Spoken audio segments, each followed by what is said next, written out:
It just seems that Angel City was just kind of particularly clumsy about it, or they did something in a ways where other teams kind of got notice of it and felt it was worthy of a complaint. Kind of fascinating to see this for Angel City as a team who is still struggling to get above the playoff line. It's a bummer to get hit for circumvention of the rules, and then also kind of look at what you were getting out of the circumvention of the rules and not kind of seeing the dividends of even that, right? Hello, everybody, and welcome to today's edition of The Late Sub. I am your host, Claire Watkins. It is Monday, October 7th. We have one team in the WNBA Finals. Shout out to the New York Liberty for getting the job done. We do a big postmortem on the Las Vegas Aces as they bow out. Minnesota, Connecticut is going to go to 5, so we'll talk about that a little bit later in the week. And then we just had kind of a lot to discuss in the NWSL, some high highs and some low lows this week in the league, and kind of reckoning with what that means for the parity of the entire NWSL going forward. Let's dig in. All right, so we got to jump in right away into WNBA playoffs. Perhaps as prophesied, we talked about this quite a bit last week. The Aces are out. On Friday, they did take Game 3 handily. They blow out the Liberty in Game 3. They do not get swept on their home floor, but maybe it turns into a little bit more of what they call in the NBA a gentleman's sweep, where they get the big win at home, but then can't force a Game 5 against a determined Liberty team in Game 4 on Sunday. We're going to get into the deep dive a little bit on the Aces, kind of wrap that season up, because I think, out of every team, this is a very significant moment for them. It's an inflection point for a team that has been kind of coinciding with dominance over the last couple of years. I do think them bowing out is a little bit more of a shrug shoulders. I think it's interesting to focus in on them. But to kind of talk about the game itself, you just kind of talk about how determined the Liberty were to get the win. You saw the advantage that the Liberty had going into the part of the series that happened in Vegas. Of course, they have history on their side. No team has ever come back from 2-0 down in a best-of-5 series. But that's pressure too. And that's also why you don't want to let it go back to a Game 5. You don't want to let it become a winner-take-all, loser goes home kind of brawl out in New York. They don't want to let it go to a Game 5. They played with some urgency there too. You saw Sabrina Ionescu play very well. She stepped up. This has really been her series. You see kind of the duality of it as well. Vegas does a very good job of shutting Sabrina down in that Game 3. She comes back in Game 4 and is very efficient. Brianna Stewart stepped up. Stewie has been playing with an edge in this series. She talks a little bit about her personal journey on that after the game. And then New York's depth was on display and Vegas's was not, which is something that you've heard me talk about on this show many times during the postseason. You've heard me talk about it at the end of the regular season. You heard me talk about it at the beginning of the regular season. Vegas was always perhaps about to pay for their lack of depth. And what that looks like is not always, the starters played well and the bench didn't, right? Because that isn't necessarily always how a lack of depth manifests itself. How it manifested in this Game 4 after, again, sort of this all-out performance in Game 3 to get this blowout win to avoid being swept, eliminated on your home floor. Kelsey Plum, Tiffany Hayes, and Chelsea Gray and Jackie Young complied for 12 of 42 shooting in Game 4. This is on Sunday. That's 28.6% from the field. And as a team, the Aces hit just 7 of 30 attempts from the three-point arc. So that's 23.3% shooting from the three-pointer. It just wasn't, it was an effort that didn't land. The guards struggled. You saw Tiffany Hayes have to step up from the bench. You saw, Jackie Young struggle to put points together. You saw Kelsey Plum struggle to get points together.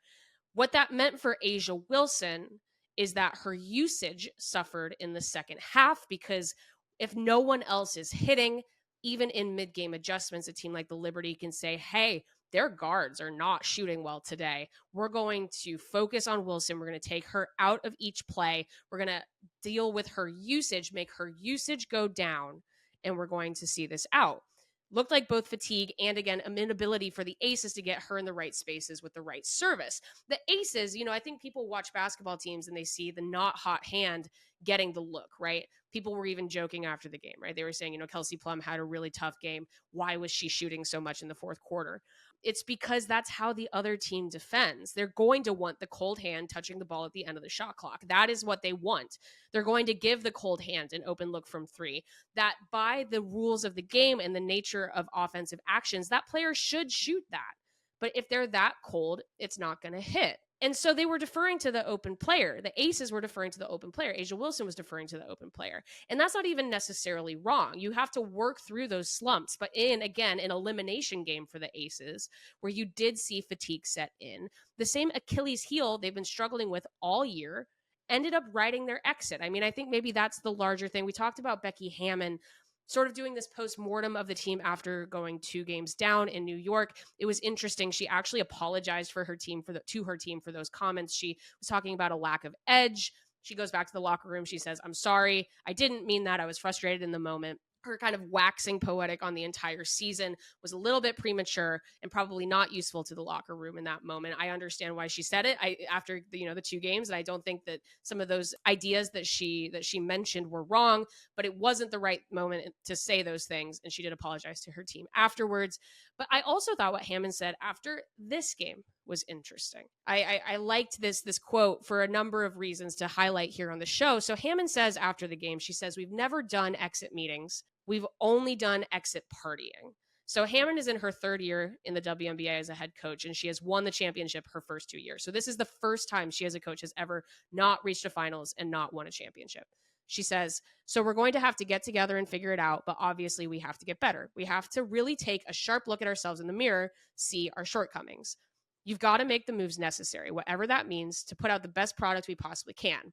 It's not going to be the same group probably next year. It just won't, and I'm sad about that because I really like that group." I want to make a note of that because not only did I think it was sort of a nice round kind of way for Hammon to kind of sum up where they're at, which is what we talked about last week, even after she made those comments that she later apologized for, but I think because basketball is a sport of icons and personalities and you have the unanimous MVP on the court, sometimes it's easy to fall into the simple analysis of effort or to focus in on certain players.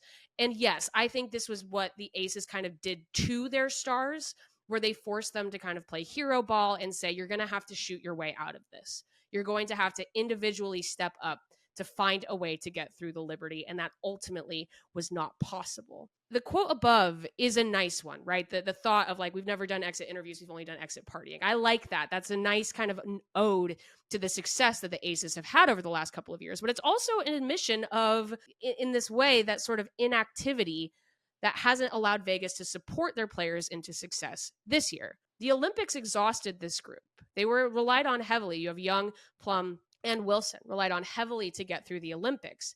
But that becomes an issue at the W level because of the rotations at the W level. The Liberty were also relied on heavily, but the Liberty have this group that they can rely on to make the right rotations to help a player like Stewie out, who is relied upon, or a player like Sabrina Ionescu, or a player like Leonie Fibic, who we'll be talking about in a second, who played in the Olympics for Germany, who plays for New York. The rotational issues at the W level exacerbated any fatigue that these players were going to be feeling, especially those players that had to pick up even heavier loads when Chelsea Gray was coming back from injury earlier in the year. Jackie Young comes back from the Olympics with a nagging injury that was reported out by ESPN last week. We don't know what it is exactly, but her usage didn't really go down at all, despite admitting that she was playing injured. Tiffany Hayes had to come out of retirement to help this group, and she wins 6th player of the year, and it is well deserved, but that's the question mark, right? I know the Candace Parker retirement kind of threw them for a loop, but that's where the Aces front office was at. They were calling players that were out of the league. They only got 2 points from Alicia Clark on Sunday, 4 from Young. It's a self-fulfilling prophecy, and they are going to need to make changes. That is just true. I think a lot of people have been pointing to the fact that they need bigs who can score. I think that is probably going to be a point of focus for them. They did a little bit of that in the draft this year, but I am curious just to see. They did draft Elizabeth Kitley, as people recall, out of Virginia Tech, who is a very good big player who tore her ACL before being drafted. So maybe that's an interesting development point, but I also don't think you solve these issues with a rookie when you have a unanimous MVP in her prime and you want to get her as many things as you possibly can. So the Aces have a lot to think about. Like Hammon said, it's not going to be the same group, but I do kind of want to salute that group because this is the end of an era for them. I really think it is, but I don't think it's an end of a winning era necessarily, but it is an ending of this approach. And I do want to do one final Hammon quote for my last note on the Aces. She was talking about this group, again, in that kind of idea that it's not going to look the same in the future. And the way she described it, she said, "I thought it was good for our game. We sped it up and we spaced it out." And that's how the 2022, 2023, 2024 Las Vegas Aces played. They sped it up and they spaced it out. And they really changed the way teams defend and approach their own attack in the WNBA. So salute to them. I also want to take a moment to do a little bit of a postmortem on Asia Wilson's season. I think, you have a star like that, she's going to take some criticism. There talks of not showing up, but I think what I was talking about with effort kind of describes some of that. I do want to just point out that Wilson, I think, had a good sense of perspective on this all season. I spoke to her for a small feature earlier this year, and this was actually during the Aces' initial kind of slump in the regular season. And she says, I don't believe in championship or bust.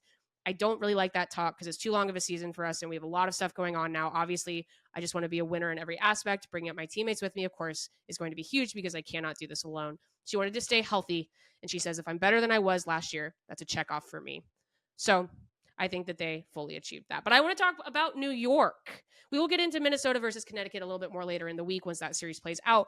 New York Liberty, they are moving on to the finals, and they have to be considered the heavy favorites in this, despite how good Minnesota and Connecticut are in that other series. A higher seed in a WNBA finals has won the championship a lot in recent memory. 2021, the Chicago Sky are the only team dating back to 2016 to be the lower seed to take a championship out of a WNBA final series, a traditional final series. So I'm not counting the wobble because that was a very different circumstances. So the higher seed gets a big advantage in a best of 5 WNBA finals. And we're going to talk about why I think the Liberty can take it all. First of all, New York is Sabrina Ionescu's town. I was actually in New York just on vacation a couple weeks ago, and it was incredible to me just how much this is Sabrina's town. The shoes, the jerseys, the shirts. It's only getting stronger, and she's stepping up and becoming that player worthy of that notoriety. Sabrina Ionescu, if they do win this championship, it will be in part because of the huge step forward she's taken this year. Brianna Stewart is playing with an edge that she frankly did not have this year. She noted that this win was dedicated to her wife and her late father-in-law, who passed away right before the WNBA finals last year. She's playing with purpose. Been really cool to see postseason Stewie come back this year. Leonie Fibich was plus 28 in game 4 of their semifinal, and New York's greatest struggle in this game came when she was sitting with foul trouble. Fibich is technically a rookie despite being 24 years old. She was drafted and her rights were held by 2 different teams in the WNBA before finally being signed to the Liberty. She played for Germany in the Olympics this year. She says that it was actually a great connection to get her comfortable in New York with the New York Liberty. She's 6'4", and that length and her ability to defend and shoot the ball has been a huge game changer for the Liberty this year. Courtney Vandersloot, who was benched in favor of Fibich in both this series and the game or round 1 against Atlanta, looks like a brand new player coming off the bench. Vandersloot looked like a player who was often caught in indecision because she didn't know exactly where her ceiling was every game. And what they're doing now is they're getting the best out of Courtney Vandersloot in a limited role rather than being worried about stamina in a greater one. And that has, I think, turned Sloot's minutes into some classic vintage stuff, which has also been great to see. And then you just look at, again, the rotations. But Nyjah Hamilton is limited because she's coming back from cleanup surgery on her knee. The rotations by Sandy Rondella have been incredible, utilizing Kayla Thornton and Kennedy Burke. The team doesn't seem dependent on Jonquel Jones always having an amazing game. She had foul trouble in game 4, and it ultimately didn't matter, though they are kind of unstoppable when she does play at her best. I like the Liberty. There are so many weapons there. I'm just so impressed by what they've put together. I think they are going to be the heavy favorites going into the finals. Like I said, we'll go deep into the postmortem on Minnesota versus Connecticut later this week. But this series is going to 5. And watching it, I'm like, I don't know who's better. I don't know if there is a better team here. Whoever wins the series, whoever wins game 5, I guess, is the better team.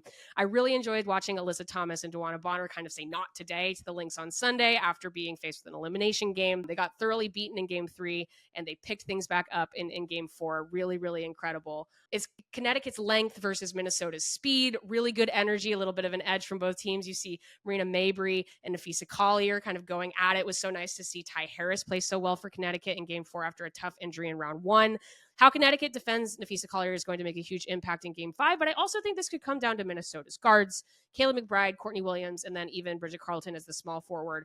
And basically, if you hit from 3, whoever hits from 3 the most in this game 5, maybe that's obvious, but if Minnesota can get it going from behind the arc, I think they're playing for a trophy. If Connecticut can get that out of Marina Mabry and shut down Minnesota, I think they will move on. So now, moving on to NWSL, we had a little bit of hardware there too. The Orlando Pride, the unbeaten, historically successful Orlando Pride win the NWSL Shield with a couple games to go. I'm going to let the words of Marta, who scored the game winner against a notably depleted Washington Spirit side on Sunday, kind of pull us into this moment for the Orlando Pride. This is what she said after the game. Marta, Brazilian legend who has been with the team for a long time. She says, "I've been here for 8 years, so I try to find out why I still love to be here, to play for this team, to represent the community in Orlando. Tonight, I had the answers, you know? I think when you believe about something and then you know you can do it, and you just put me in your mind, like, I'm not going to give up. And then I did that. I stayed here because I wanted to make history with this team. And then we did tonight, and we go for more." That sums it up, right? You talk about the new look Orlando Pride, but I do want to use maybe a marker of Marta as the revitalized legend as a good point to see the change that has occurred in this group. Pretty incredible. The unbeaten streak, the Shield win. This is one of the best NWSL teams of all time. And we've talked about this in moments, but it's worth looking at again, because how many times can you properly document history, right? The improvement in the defense. Emily Sams has won an Olympic gold medal and the NWSL Shield this year, and she's going for a championship. It's incredible growth from the Orlando backline. The way Morgan Gautrat and Angelita have settled that midfield. I think Gautrat is actually kind of a person looking under the radar a little bit with this Orlando run. Fabulous pickup from them. She's so good at controlling a midfield alongside Angelina. The way they progress the ball and can control games is remarkable. You have a revitalized Marta. This was noted by good friend of the pod, Sandra Herrera, is watching Barbara Banda, who, as we know, is probably Orlando's main MVP candidate at this point. She's living out her dream of playing with Marta, but also watching Marta get to play alongside Banda, who is hitting her prime as a player. Players who can extend careers of other players. That's huge. That's the magic of a season like this. You look at the work of Seb Hines, their head coach. This man is only 36 years old. He actually was promoted out of an assistant coaching role for some of these more dysfunctional head coaches for teams that were struggling. He learned a lot. He kind of had to sit and wait and look at the program and work with general manager Haley Carter to turn this into a machine that works consistently and doesn't rely on individual stars having incredible games, though they can do that too to get the win. They've stayed remarkably healthy, I must say. They had some injury issues earlier in the season, but it's been really fantastic to see just it all come together. It's that magic, right? And we've talked about how for Orlando, I've kind of pulled that string of saying, oh, is it too much too early? Is it too good in the regular season? What does that mean for the postseason? And I think what we just keep seeing is that, yes, there's no guarantees going into the playoffs, and it is very, very hard to win the Shield and the championship. Winning that double is incredibly difficult because a lot of times being excellent over the course of a regular season is very different than being excellent in the course of a postseason. It's asking two different things from an NWSL team. But I do think that Orlando has to be the teams, kind of like the Liberty talking the WNBA. You have to expect that they are going to be able to do this just because of the different ways that they've been able to play. You also just kind of have to be like, listen, sometimes everyone hits at the right time. We've talked about them kind of outperforming their XG. We've talked about these finishes being really good, or these moments where Anna Morehouse, their goalkeeper, is having the season of her life. But maybe that's just the special season that you have. Sometimes it doesn't run out. Sometimes it makes it all the way. So I just wanted to shout out, I think, again, there's so many nice things I could say about Orlando. I could do an Orlando segment every single week. But I just am so not only impressed, but just kind of revitalized by watching what they've been able to do this season, because this is special stuff and it just doesn't happen every year. And I hope everyone keeps tuning in. Speaking of special stuff that doesn't happen every year, I want to talk about Temwa Chawinga, Kansas City forward. She has tied Sam Kerr's single season record for goals in the NWSL regular season. I've given a lot of space on this show to what I like about Kansas City's offense, so I'm not going to belabor this point, but she is the player who I would least like to meet in the playoffs. And it was noted by Opta this week that there's only one team so far this season that she hasn't scored against, and they play next weekend. So she can score against different kinds of defenses. She can score throughout the year. We have not seen scoring slow down. There are times in the NWSL where you get into the slog of the dog days of the regular season and the goals dry up. We have not seen that for Chawinga. I do think she is going to break this record. I do think she is going to hit 20 goals on the season. And I love kind of that passing of the torch. Sam Kerr set this record in 2019. It was her last year with the Chicago Red Stars. It was the year that the Red Stars made the final and lost to North Carolina, another historically good NWSL team. And I think that lineage, that through line is just very clear to see some of those high heights that we saw in the NWSL on the pitch in like 2018, 2019. And then you go through this era of great parity, which is fabulous in 2021, 22, 23. And then you go to 2024 and it's like, no, we're building dynasties again. And I love to see that. I think that it's really, really cool. However, and this is my final little soapbox for today's episode, a lot of other clubs are kind of spinning their wheels. Now, it's some of the same themes throughout the year, but with the high highs do come a lot of teams where I'm not entirely sure what their goal is or where they're going. We've just had some of these storylines get played out through this weekend again of teams losing their grip or teams at the bottom just not feeling like they have a lot of direction. And I just feel for the players in these instances because I know that how NWSL players are hardwired. They just can't be happy with it. You saw Houston. Houston became the only team eliminated from playoff contention thus far this weekend. They lose to Chicago, who do seem well set up to get what they need to stay above the playoff line. Poor Houston, these players, their coach took a multi-month leave of absence before finally parting ways. He essentially left the group and they were left in this limbo with an interim manager who they didn't even know if he was going to become their interim manager for months. Their GM was fired in July. Their players have been asking for clarity of motion for the club for weeks and weeks. I just feel for their players. I don't know where Houston goes from here. They're severely understaffed, it seems like. They don't have a lot of direction. And even just the way that these people are leaving the club, it asks questions about probably their initial hiring and the processes that led to them being dismissed, right? Angel City, they got slapped with a huge fine and big punishment this week for circumventing the salary cap. They were determined to have, I'm going to read what the league said exactly because I don't want to misrepresent this, but during the calendar year 2023, ACFC entered into 5 side letters directly with players that affected multi-year agreements and were not disclosed to the league. These agreements included a combination of compensation and benefits that were reflected in the standard player agreement and excess benefits that were neither reported to the league nor included in the standard player agreement. So basically what they're saying is that there was compensation that was left out of contracts or vis-a-vis under the table payments to certain players, right? Due to these undisclosed benefits, ACFC exceeded the salary cap by approximately $50,000 for 4 weeks during the 2024 season. ACFC will thus be fined $200,000. They were immediately deduct 3 points from the 2024 standing. And President and CDO Julie Ehrman and Angela Mangiano, general manager, were suspected effective immediately from conducting duties related to any player transactions for the remainder of the 2024 calendar year. So this is not really about cap compliance. It's about circumventing the cap. It's about not disclosing benefits that you're offering to players. Now, this has been an ongoing issue in the NWSL for years. I think for a lot of years, people kind of complained about it in terms of competition, but I think fans didn't care so much because these players probably aren't getting paid what they're worth anyway. What's the issue with under the table payments? I think you saw in Jeff Kassouf's at ESPN, his reporting, he did an anonymous conversation with all of the GMs in the league. They talked about how this is rampant.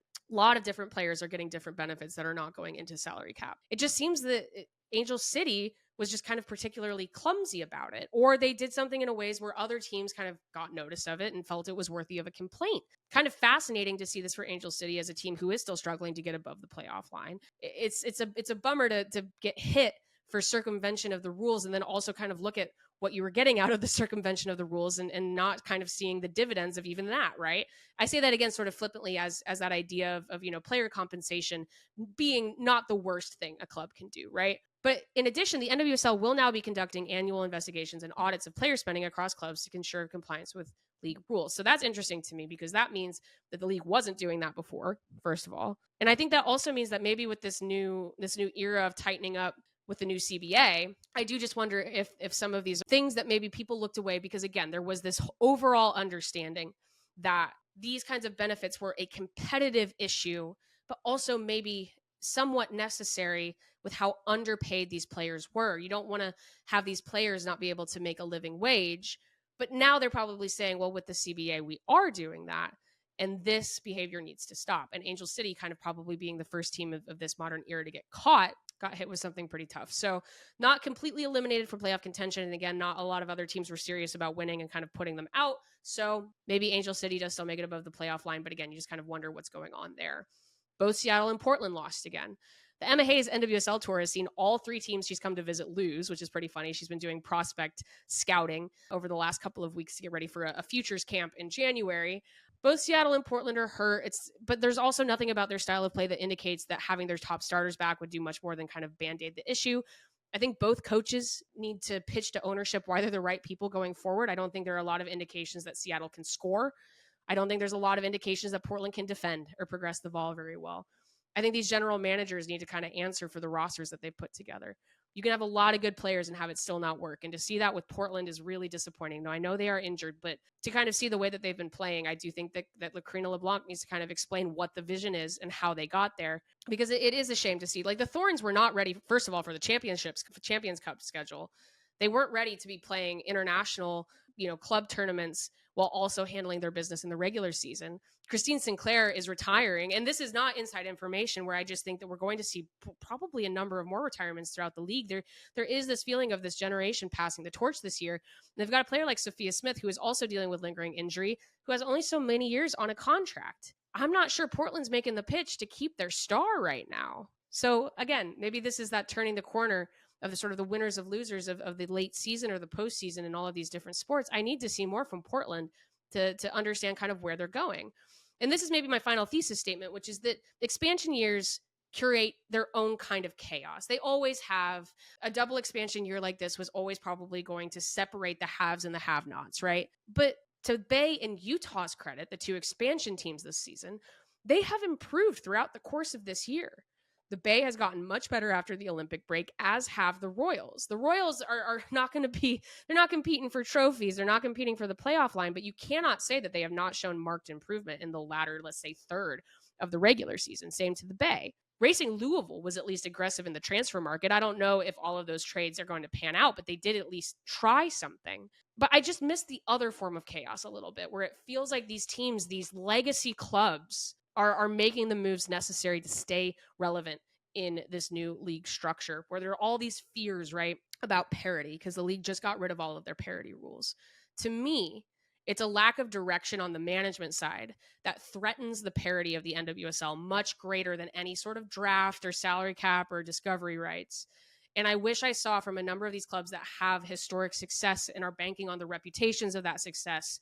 I would love to have a sense of where they're going if they are not going to make postseason this year, or in the year where it's never been easier to make the postseason, maybe an early bow out. So that's my challenge to the rest of the NWSL. And like I said, maybe it is just with the highs, you can only have so many historically good teams, right? And it is true that the top four this season have been really incredible, and I think we're going to see those teams make it all the way to the end. Shout out, I do want to take a moment to send best wishes to Washington Spirit's Andy Sullivan, who did have to leave the game against Orlando with what looked like a pretty significant knee injury. Hopefully she will be able to return sooner rather than later. But with those highs come the lows. But you always, when you want a healthy league, have to look at the players or the teams that are not executing and kind of wonder what's going on. So this has been today's edition of The Late Sub. I am your host, Claire Watkins. Shout out to producer extraordinaire Parker Fenton. We're going to do a deep dive on Connecticut versus Minnesota Game 5 later this week and get ready for the WNBA Finals. And then probably a couple more thoughts on the NWSL and the wider world of women's sports. Thanks, y'all, for hanging out with us. We'll talk to you later this week.